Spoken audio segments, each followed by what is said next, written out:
Section 5, Wholeness and Spirit. The miracle is much like the body in that both are learning aids for facilitating a state in which they become unnecessary. When spirit's original state of direct communication is reached, neither the body nor the miracle serves any purpose. While you believe you are in a body, however, you can choose between loveless and miraculous channels of expression. You can make an empty shell, but you cannot express nothing at all. You can wait, delay, paralyze yourself, or reduce your creativity almost to nothing, but you cannot abolish it. You can destroy your medium of communication, but not your potential. You did not create yourself. The basic decision of the miracle-minded is not to wait on time any longer than is necessary. Time can waste as well as be wasted. The miracle worker, therefore, accepts the time control factor gladly.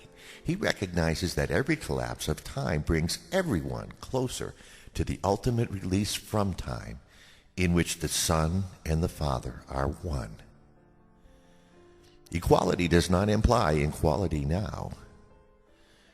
When everyone recognizes that he has everything, individual contributions to the sonship will no longer be necessary. When the atonement has been completed, all talents will be shared by all the sons of God. God is not partial. All his children have his total love, and all his gifts are freely given to everyone alike. Except you become as little children means that unless you fully recognize your complete dependence on God, you cannot know the real power of the Son in his true relationship with the Father. The specialness of God's sons does not stem from exclusion, but from inclusion. All my brothers are special. If they believe they are deprived of anything, their perception becomes distorted. When this occurs, the whole family of God, or the sonship, is impaired in its relationships. Ultimately, every member of the family of God must return. The miracle calls him to return because it blesses and honors him, even though he may be absent in spirit.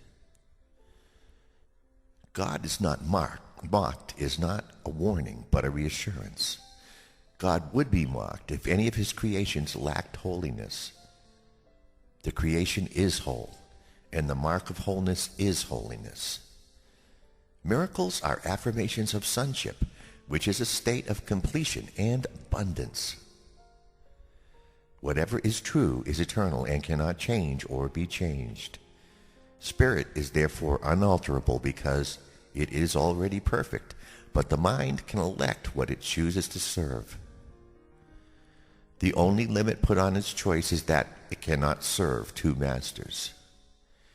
If it elects to do so, the mind can become the medium by which spirit creates along the lines of its own creation. If it does not freely elect to do so, it retains its creative potential but places itself under tyrannous rather than authoritative control. As a result, it imprisons because such are the dictates of tyrants. To change your mind means to place it at the disposal of true authority. The miracle is a sign that the mind has chosen to be led by me in Christ's service. The abundance of Christ is the natural result of choosing to follow him. All shallow roots must be uprooted because they are not deep enough to sustain you. The illusion that shallow roots can be deepened and thus made to hold is one of the distortions on which the reverse of the golden rule rests. As these false underpinnings are given up, the equilibrium is temporarily experienced as unstable. However, nothing is less stable than an upside-down orientation, nor can anything that holds it upside down be conducive to increased stability.